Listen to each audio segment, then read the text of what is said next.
Welcome back to Vidyanidhi. എൻ്റെ ഒരു അടുത്ത വീഡിയോയിലേക്ക് എല്ലാവർക്കും സ്വാഗതം. ഇന്ത്യൻ സാമൂഹിക വ്യവസ്ഥയെ അറിയാം എൻ്റെ പാർട്ട് 3 ആണിത്. കഴിഞ്ഞ പാർട്ടിൽ സുസ്ഥിര ജീവിതം വരെ പറഞ്ഞു നിർത്തി. ഇങ്ങനെ പറയാനുള്ളത് അസമത്വത്തിനെതിരെയുള്ള പ്രതിരോധങ്ങൾ മുതലാണ്. അപ്പോൾ എല്ലാവർക്കും എൻ്റെ ക്ലാസ് ഇഷ്ടപ്പെടുന്നു വിചാരിക്കുന്നു, ഉപകാരപ്രദമാണെന്ന് വിചാരിക്കുന്നു. എന്തെങ്കിലും കുഴപ്പങ്ങളോ എന്തെങ്കിലും മനസ്സിലാകാത്തതോ ഉണ്ടെങ്കിൽ കമൻറ്റ് ചെയ്യണം. അപ്പോൾ വീഡിയോയിലേക്ക് കിടക്കാം. കാണുന്നവർ പഠിക്കാൻ സബ്സ്ക്രൈബ് ചെയ്ത് കൂടെ കൂട്ടണേ.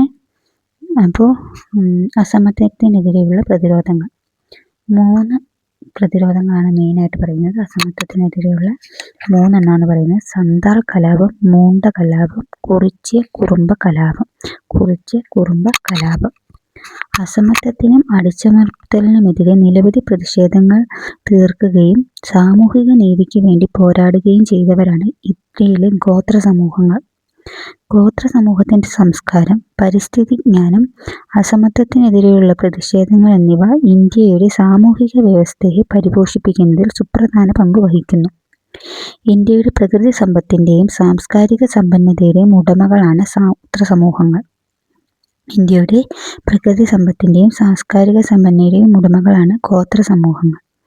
ഗോത്ര സമൂഹത്തിൻ്റെ വിദ്യാഭ്യാസം, ആരോഗ്യ പരിപാലനം, സാമൂഹിക സാമ്പത്തിക പുരോഗതി എന്നിവയെ ശാക്തീകരിക്കുന്നതിലൂടെ രാജ്യത്തിൻ്റെ ദേശീയോത്കരണം കൂടുതൽ ശക്തിപ്പെടുത്താൻ സാധിക്കും. അതിൽ ഒന്നാമത്താണ് സന്താൾ കലാപം. സന്താൾ കലാപം നടന്ന വർഷമാണ് 1855 to 56. 1855 to 1856. അത് സന്താൾ കലാപം ഉണ്ടാകാനുള്ള കാരണം ഭൂ ഉടമകളുടെയും പണമിടപാടുകാരുടെയും ബ്രിട്ടീഷ് ഉദ്യോഗസ്ഥരുടെയും ചൂഷണം, പൂർവിക ഭൂമിയിൽ നിന്നുള്ള നിർബന്ധിത കുടിയിറക്കം. എന്തൊക്കെയാണ്? ഭൂ ഉടമകളുടെയും പണമിടപാടുകാരുടെയും ബ്രിട്ടീഷ് ഉദ്യോഗസ്ഥരുടെയും ചൂഷണം, പൂർവിക ഭൂമിയിൽ നിന്നുള്ള നിർബന്ധിത കുടിയിറക്കം. സ്ഥലം ഇപ്പോഴത്തെ ബംഗാൾ, ജാർഖണ്ഡ്, ഒഡീഷ, ബീഹാർ എന്നിവ ഉൾപ്പെടുന്ന മേഖലകൾ. പ്രധാന നേതാക്കളായിരുന്നു സിദ്ധു മുർമുവും കൻഹു മുർമു. അടുത്ത കലാപമാണ് മുണ്ട കലാപം. ഇപ്പോഴത്തെ ഉൾഗുലാൻ പ്രസ്ഥാനം. അത് കലാപം നടന്നത് 1899 to 1900 വരെയായിരുന്നു. 1899 to 1900 വരെയായിരുന്നു. മുണ്ട കലാപം ഉണ്ടാകാനുള്ള കാരണം മുണ്ട ഗോത്ര വിഭാഗങ്ങളുടെ മേലുള്ള ഭൂവുടമകളുടെ ചൂഷണവും അടിച്ചമർത്തലും, ഭൂവുടമസ്ഥൻ്റെ മേലുള്ള ബ്രിട്ടീഷ് ഇടപെടൽ. മുണ്ട നേതൃ വിഭാഗങ്ങളുടെ മേലുള്ള ഭൂ ഉടമകളുടെ ചൂഷണവും അടിച്ചമർത്തലും ഭൂവുടമസ്ഥതയിന്മേലുള്ള ബ്രിട്ടീഷ് ഇടപെടലുമാണ് മുണ്ട കലാപം ഉണ്ടാകാനുള്ള കാരണം. നടന്ന സ്ഥലം ജാർഖണ്ഡ് ഉൾപ്പെടെയുള്ള ഛോട്ടാ നാഗ്പൂർ മേഖലകൾ. പ്രധാന നേതാക്കളായിരുന്നു ബിർസ മുണ്ട. അടുത്തതാണ് കുറിച്യ കുറുമ്പ കലാപം. നടന്നത് 1812 1812 കുറിച്യ കലാപം നടന്നത്. കാരണം അമിതമായ നികുതി, പ്രാദേശിക ഭരണത്തിൽ ബ്രിട്ടീഷ് ഇടപെടലുകൾ, പരമ്പരാഗത ഭൂമിയിൽ നിന്ന് നിർബന്ധിത കുടിയിറക്കൽ, ഭൂമി കണ്ടുകെട്ടൽ ഇവയാണ്. അമിതമായ നികുതി, പ്രാദേശിക ഭരണത്തിൽ ബ്രിട്ടീഷ് ഇടപെടലുകൾ, പരമ്പരാഗത ഭൂമിയിൽ നിന്ന് നിർബന്ധിത കുടിയിറക്കൽ, ഭൂമി കണ്ടുകെട്ടൽ. നടന്നത് കേരളത്തിലെ വയനാട്ടിലാണ് നടന്നത്. പ്രധാന നേതാക്കൾ രാമൻ നമ്പിയായിരുന്നു. പ്രധാന നേതാവ് രാമൻ നമ്പിയായിരുന്നു. അപ്പോൾ ആദ്യം സന്താൾ കലാപം, അടുത്തത് മുണ്ട കലാപം, അടുത്തത് കുറുമ്പ കലാപം. ചരിത്ര മ്യൂസിയത്തിൽ പ്രദർശിപ്പിച്ചിരിക്കുന്ന ഇന്ത്യയിലെ പ്രധാന ഗോത്ര കലാപങ്ങളെക്കുറിച്ചുള്ള സചിത്ര വിവരണങ്ങൾ നിരീക്ഷിക്കൂ. അസമത്വത്തിനും അടിച്ചമർത്തലിനുമെതിരെ നിരവധി പ്രതിരോധങ്ങൾ തീർക്കുകയും സാമൂഹിക നീതിക്ക് വേണ്ടി പോരാടുകയും ചെയ്തവരാണ് ഇന്ത്യയിലെ ഗോത്ര സമൂഹങ്ങൾ. ഗോത്ര സമൂഹങ്ങളുടെ സംസ്കാരം, പരിസ്ഥിതി ജ്ഞാനം, അസമത്വത്തിനെതിരെയുള്ള പ്രതിരോധങ്ങൾ എന്നിവ ഇന്ത്യയുടെ സാമൂഹിക വ്യവസ്ഥയെ പരിപോഷിപ്പിക്കുന്നതിൽ സുപ്രധാന പങ്ക് വഹിക്കുന്നു. ഇന്ത്യയുടെ പ്രകൃതി സമ്പത്തിൻ്റെയും സാംസ്കാരിക സമ്പന്നതയുടെയും ഉടമകളാണ് ഗോത്ര സമൂഹങ്ങൾ. ഗോത്ര സമൂഹത്തിൻ്റെ വിദ്യാഭ്യാസം, ആരോഗ്യ പരിപാലനം, സാമൂഹിക സാമ്പത്തിക പുരോഗതി എന്നിവയെ ശാക്തീകരിക്കുന്നതിലൂടെ രാജ്യത്തിന്റെ ദേശീയോദ്ഗ്രഥനം കൂടുതൽ ശക്തിപ്പെടുത്താൻ സാധിക്കും.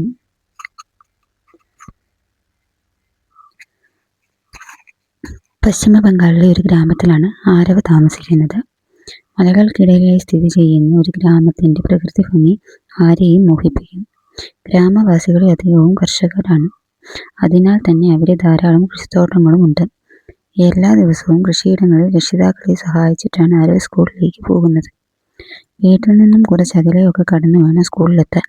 കുറച്ച് ക്ലാസ് റൂട്ടുകൾ മാത്രമുള്ള, ആവശ്യത്തിന് പുസ്തകങ്ങളോ ഇന്റർനെറ്റോ സൗകര്യങ്ങളോ ഒന്നും ലഭ്യമല്ലാത്ത പരിമിതമായ സൗകര്യങ്ങളാണ് അവന്റെ സ്കൂളിലുള്ളത്. അവന്റെ ഗ്രാമത്തിന്റെ അവസ്ഥയും വ്യത്യസ്തമല്ല. ഗ്രാമവാസികൾക്ക് ആശുപത്രിയിൽ പോകണമെങ്കിൽ പോലും വളരെ ദൂരം സഞ്ചരിക്കണം. എത്രയൊക്കെ അസൗകര്യങ്ങളുണ്ടെങ്കിലും ആരവിന് അവന്റെ ഗ്രാമം ഏറെ പ്രിയപ്പെട്ടതാണ്.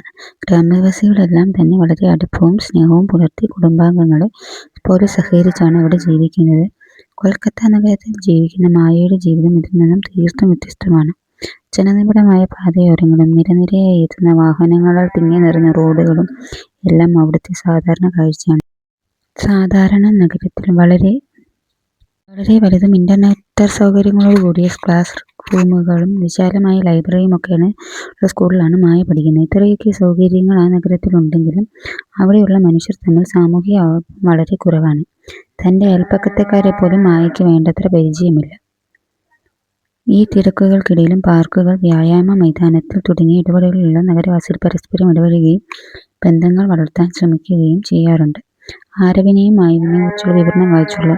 ഒരേ സംസ്ഥാനത്ത് ഇവർ താമസിക്കുന്നെങ്കിലും അവരുടെ വാസസ്ഥലങ്ങൾക്ക് തനതായ ചില പ്രത്യേകതകൾ വെച്ച് അവ എന്തൊക്കെയെന്ന് പട്ടികപ്പെടുത്തു. കൃഷി നഗരസമൂഹത്ത് വ്യവസായമായിരിക്കും. ഗ്രാമസമൂഹത്ത് കൃഷിയായിരിക്കും. ഇഴയടുപ്പമുള്ള ബന്ധങ്ങളോടും പാരമ്പര്യ ജീവിത രീതികളും വ്യത്യാസമുണ്ട്. ഗ്രാമസമൂഹത്ത് വൈവിധ്യമാർന്ന വ്യവസായങ്ങൾ, വിവിധ സേവനങ്ങൾ, ആധുനിക അടിസ്ഥാന സൗകര്യങ്ങൾ എന്നിവയാണ് നഗരസമൂഹത്ത്. ഗ്രാമസമൂഹത്ത് കാർഷിക സമ്പദ് വ്യവസ്ഥയുടെ നട്ടെല്ലാണ്. നഗരസമൂഹത്ത് വൈവിധ്യമാർന്ന മനുഷ്യ സമൂഹവും വേഗതയേറിയ ജീവിത രീതികളുമാണ്. ഗ്രാമസമൂഹത്തിൽ പരസ്പര ബന്ധങ്ങൾക്കും സാമൂഹിക സഹകരണത്തിനും കൂടുതൽ ഊന്നൽ നൽകുന്നു. വ്യവസായവൽക്കരണത്തെ പ്രോത്സാഹിപ്പിക്കുകയും ആധുനിക തൊഴിലവസരങ്ങൾ നൽകുകയും ചെയ്യുന്നതാണ് നഗരസമൂഹത്തിന്റെ പ്രത്യേകത. ഗ്രാമനഗര സമൂഹങ്ങൾ. Rural urban societies. പുരാതന കാലം മുതൽക്ക് തന്നെ സ്വയംഭരണമുള്ള ഗ്രാമങ്ങളിൽ നിലനിന്നിരുന്ന നാടാണ് ഇന്ത്യ. കൃഷിയിലും ചെറുകിട വ്യവസായങ്ങളും അധിഷ്ഠിതമായ ഗ്രാമസമൂഹം ഇന്ത്യയുടെ കാർഷിക സമ്പദ് വ്യവസ്ഥയുടെ നട്ടെല്ലാണ്. ഗ്രാമസമൂഹങ്ങൾ വൈവിധ്യമാർന്ന വ്യവസായങ്ങൾ, വിവിധ സേവനങ്ങൾ, ആധുനിക അടിസ്ഥാന സൗകര്യങ്ങൾ എന്നിവയാണ് നഗരസമൂഹത്തിന്റെ പ്രത്യേകതകൾ. വൈവിധ്യമാർന്ന മനുഷ്യ സമൂഹവും വേഗതയേറിയ ജീവിത രീതികളും ഗ്രാമങ്ങളെ അപേക്ഷിച്ച് നഗരജീവിതത്തിന്റെ സവിശേഷതകളാണ്. ഭക്ഷണത്തിനായുള്ള അസംസ്കൃത വസ്തുക്കൾക്കായി നഗരങ്ങൾ ഗ്രാമങ്ങളെ ആശ്രയിക്കുമ്പോൾ സാങ്കേതിക വിദ്യയും വിപണിയുമായി ഗ്രാമങ്ങൾ നഗരങ്ങളെയും ആശ്രയിക്കുന്നു. ഗ്രാമനഗര കുടിയേറ്റങ്ങൾ ഇരു സമൂഹങ്ങളുടെയും പരസ്പരം ബന്ധിപ്പിച്ചിരിക്കുന്നു. സമൂഹങ്ങൾ വ്യവസായവൽക്കരണത്തെ പ്രോത്സാഹിപ്പിക്കുകയും ആധുനിക തൊഴിലവസരങ്ങൾ നൽകുകയും ചെയ്യുന്നു. നഗരജീവിതം വ്യത്യസ്ത സംസ്കാരങ്ങളുടെ സമ്മിശ്രമായതുകൊണ്ട് സാംസ്കാരിക കൈമാറ്റത്തെ പ്രോത്സാഹിപ്പിക്കുന്നു. ഗ്രാമങ്ങളും നഗരങ്ങളും പരസ്പരാശ്രയത്വത്തോടെ സന്തുലിതാവസ്ഥ നിലനിർത്തുകയും ഇന്ത്യൻ സാമൂഹിക വ്യവസ്ഥയെ ശക്തിപ്പെടുത്തുകയും ചെയ്യുന്നു. ആരവിനെയും മായയെയും കുറിച്ചുള്ള വിവരണം. ഗ്രാമീണ നഗര തുടർച്ച. Rural urban continuity. ഗ്രാമസമൂഹങ്ങൾ നഗരസമൂഹങ്ങളുമായി പരിവർത്തനം ചെയ്യപ്പെടുന്നതുമായി ബന്ധപ്പെട്ട ഒരു സങ്കല്പമാണ് ഗ്രാമീണ നഗര തുടർച്ച. ഗ്രാമവും നഗരവും എവിടെ അവസാനിക്കുന്നുവെന്നും അവിടെ ആരംഭിക്കുന്നുവെന്നും കൃത്യമായി തിരിച്ചറിയാൻ പര്യാപ്തമായ രീതിയിൽ ഇവയ്ക്കിടയിൽ ഒരു അതിർവരമ്പ് നിർണ്ണയിക്കപ്പെട്ടിട്ടില്ല എന്ന സ്ഥിതിവിശേഷം ഗ്രാമീണ നഗര തുടർച്ചയിൽ നിലനിൽക്കുന്നുവെന്ന് മക് ഐവർ അഭിപ്രായപ്പെട്ടു. കേരളത്തിൽ ഇത്തരത്തിലുള്ള ഗ്രാമീണ നഗര തുടർച്ച നിലനിൽക്കുന്നതായി കാണാവുന്നതാണ്. പഞ്ചാബിലെ ഗ്രാമത്തിൽ താമസിക്കുന്ന ജബീർ സിംഗിന്റെയും കുടുംബത്തിന്റെയും മുഖ്യ തൊഴിൽ ഗോതമ്പ് കൃഷിയാണ്. ഗ്രാമത്തിൽ ഉത്പാദിപ്പിക്കുന്ന ഗോതമ്പ് നഗരത്തിലാണ് കൂടുതലും വിതരണം ചെയ്യുന്നത്. നഗരത്തിലെ ടെക്നോ പാർക്കിൽ തൊഴിൽ ചെയ്യുന്ന റിനുവും കൂട്ടുകാരും വിവിധ കൃഷികൾക്ക് അനുയോജ്യമായ മണ്ണ് കണ്ടെത്തുന്നതിനും കർഷകരെ സഹായിക്കുന്നതിനുമായി മൊബൈൽ ആപ്ലിക്കേഷൻ വികസിപ്പിച്ചു. ഇത് ഗ്രാമങ്ങളിലെ കൃഷിരീതികൾ മെച്ചപ്പെടുത്തുന്നതിനും ഉയർന്ന ഉൽപ്പാദനം ഉറപ്പുവരുത്തുന്നതിനും സഹായകമാകുന്നു. റിനുവിന്റെയും ജബീറിന്റെയും തൊഴിലുകൾ ശ്രദ്ധിച്ചില്ലേ? എന്താണ് അതിലെ പ്രത്യേകത? ഇവരുടെ തൊഴിലുകൾ മിശ്രിതമാണോ? എങ്ങനെയാണ്? അതാണ് ഈ ഗ്രാമീണ നഗര തുടർച്ചയുടെ ഒരു എക്സാമ്പിളാണ്. വൈവിധ്യങ്ങളിൽ നിന്ന് ബഹുസ്വരതയിലേക്ക്. അടുത്തതാണ് വൈവിധ്യങ്ങളിൽ നിന്ന് ബഹുസ്വരതയിലേക്ക്. മതം, ജാതി, ഗോത്രം, ദേശം, ഭാഷ തുടങ്ങിയവയിലെ വൈവിധ്യങ്ങൾ നിലനിൽക്കുന്ന രാജ്യമാണ് ഇന്ത്യ. ഈ വൈവിധ്യങ്ങളെ ബഹുസ്വരതയിലൂടെ സമീപിക്കുമ്പോൾ മാത്രമേ രാജ്യത്തിൻ്റെ സാമൂഹിക വ്യവസ്ഥ സുസ്ഥിരമായി നിലനിൽക്കുകയുള്ളൂ. വ്യത്യസ്തമായ അനേകം ജീവജാലങ്ങൾ പ്രകൃതിയിൽ നിലനിൽക്കുന്നു എന്ന ആശയമാണ് ജൈവ വൈവിധ്യം എന്നതുകൊണ്ട് അർത്ഥമാക്കുന്നത്. ജൈവ വൈവിധ്യം എന്താ?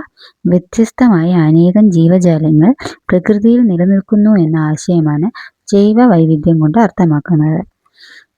വൈവിധ്യം എന്നാൽ വ്യത്യസ്തതകളാണ്. വ്യത്യസ്തതകളെ കാര്യങ്ങൾ ഒന്നിച്ച് സഹപ്രവർത്തിക്കുന്നതിലൂടെയാണ് ബഹുസ്വരത. വ്യത്യസ്തതകളുള്ള കാര്യങ്ങൾ ഒന്നിച്ച് സഹവർത്തിക്കുന്നതിനെയാണ് ബഹുസ്വരത എന്ന വാക്ക് അർത്ഥമാക്കുന്നത്. ബഹുസ്വരത എന്നത് വ്യത്യസ്ത സാമൂഹിക വിഭാഗങ്ങൾ, മതങ്ങൾ, വംശങ്ങൾ എന്നിവയിൽ ഉൾപ്പെട്ട ആളുകൾ ഒരു സമൂഹത്തിൽ ഒന്നിച്ചായിരിക്കും. എന്നാൽ ഓരോരുത്തരും അവരവരുടെ പാരമ്പര്യങ്ങളും താല്പര്യങ്ങളും പിന്തുടരുകയും ചെയ്യുന്ന സാഹചര്യമാണ്. സമൂഹത്തിലെ വൈവിധ്യം എന്നത് സമൂഹത്തിനുള്ളിൽ നിലനിൽക്കുന്ന വ്യത്യസ്തതകളെയാണ്. സാംസ്കാരികവും മതപരവും ഭാഷാപരവും വംശീയവും സാമൂഹികവുമായ വ്യത്യാസങ്ങളെല്ലാം ഇതിൽ ഉൾപ്പെടുന്നു. ഇത്തരം വൈവിധ്യങ്ങൾ തമ്മിൽ പരസ്പര ബന്ധമോ പരസ്പര ബഹുമാനമോ ഉണ്ടാകണമെന്നില്ല. എന്നാൽ ബഹുസ്വരത ഈ വൈവിധ്യങ്ങൾക്കതീതമായി വിവിധ സംഘങ്ങൾ തമ്മിലുള്ള ആശയവിനിമയം, പരസ്പര ബഹുമാനം, പരസ്പര സ്നേഹം, പരസ്പര സൗഹാർദ്ദം എന്നിവ പ്രോത്സാഹിപ്പിക്കുന്നു.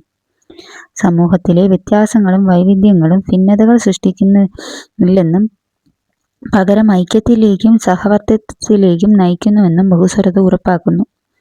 വൈവിധ്യം സ്വാഭാവികമായി നിലനിൽക്കുന്നതാണെങ്കിൽ ബഹുസ്വരത ബോധപൂർവമായി സൃഷ്ടിച്ചെടുക്കേണ്ടതാണ്. ബഹുസ്വരതയുടെ സൃഷ്ടി ബോധപൂർവം പ്രവർത്തനമായി പരിഗണിക്കുന്നു.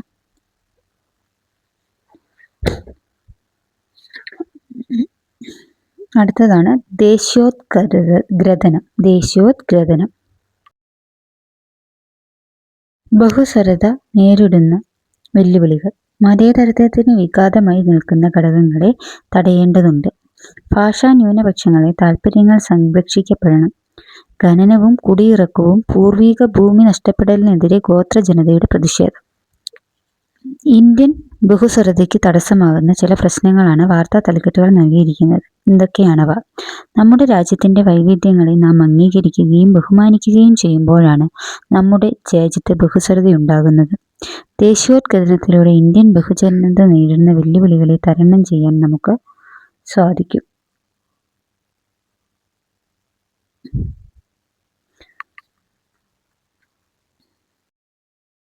ദേശീയോദ്ഗ്രഥനം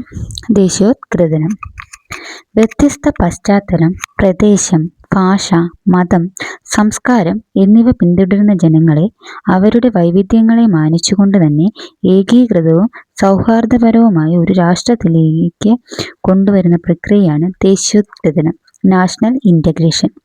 വ്യത്യസ്ത പശ്ചാത്തലം, പ്രദേശം, ഭാഷ, മതം, സംസ്കാരം എന്നിവ പിന്തുടരുന്ന ജനങ്ങളെ അവരുടെ വൈവിധ്യങ്ങളെ മാനിച്ചുകൊണ്ട് തന്നെ ഏകീകൃതവും സൗഹാർദ്ദപരവുമായ ഒരു രാഷ്ട്രത്തിലേക്ക് കൊണ്ടുവരുന്ന പ്രക്രിയയാണ് ദേശീയോദ്ഗ്രഥനം.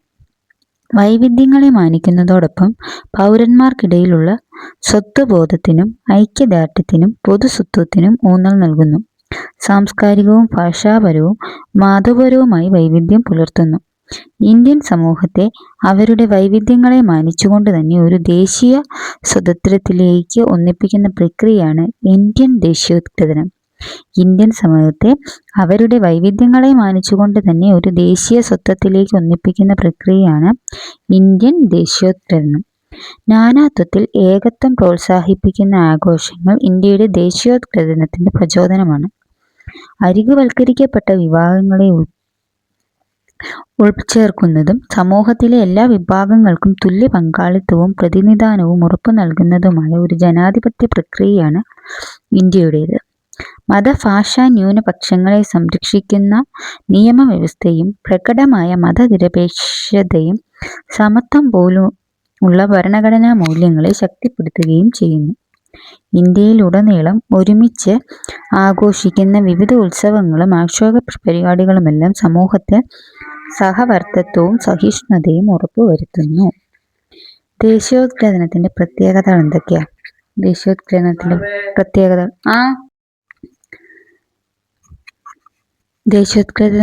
പ്രത്യേകതകൾ ബഹുസ്വരത നേരിടുന്ന വെല്ലുവിളികളെ തരണം ചെയ്യാൻ സഹായിക്കുന്നു.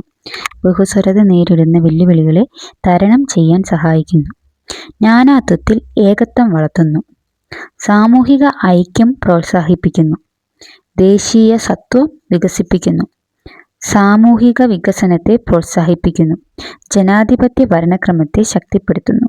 എന്തൊക്കെയാണ്? ബഹുസ്വരത നേരിടുന്ന വെല്ലുവിളികളെ തരണം ചെയ്യാൻ സഹായിക്കുന്നു. നാനാത്വത്തിൽ ഏകത്വം വളർത്തുന്നു. സാമൂഹിക ഐക്യം പ്രോത്സാഹിപ്പിക്കുന്നു. ദേശീയ സത്യം വികസിപ്പിക്കുന്നു. സാമൂഹിക വികസനത്തെ പ്രോത്സാഹിപ്പിക്കുന്നു. ജനാധിപത്യ ഭരണക്രമത്തെ ശക്തിപ്പെടുത്തുന്നു. ഇത്രയാട്ടോ ഈ ചാപ്റ്റർ. എല്ലാവർക്കും മനസ്സിലായെന്ന് വിചാരിക്കുന്നു. അപ്പം ഈ വീഡിയോ എല്ലാവർക്കും ഇഷ്ടപ്പെട്ടെങ്കിൽ ലൈക്ക് ചെയ്യുക.